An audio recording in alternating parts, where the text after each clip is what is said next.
ये हुआ कि जब मैं स्कूल कोई नहीं था तो मेरी वालदा फौत हो गई।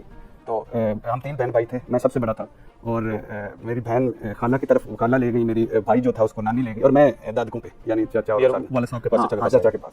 और मैं आज भी कहता हूँ कि यानी वो जो जिनकी माएँ हैं उन सारों को मैं कहता हूँ कि मैं वो बदनसीब हूँ कि जिसको मेरे पास माँ की अपनी की कोई तस्वीर भी नहीं है, क्योंकि वो उस वक्त शिनाख्ती कार्ड पे अंगूठे वाली होती थी और मेरी माँ 32 साल की उम्र में, उनकी 32 साल उम्र थी और डेथ हो गई।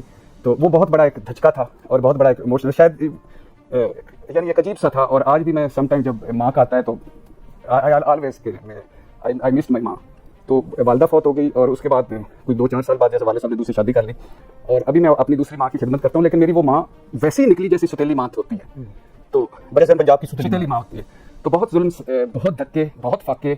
मुझे याद है कि स्कूल की फीस देना मुश्किल होता था, टाफियाँ बेची बचपन में स्कूल में। कितने साल के थे? यानी तीसरी चौथी में था, टाफियों का पैकेट ला के टाफियाँ बेची।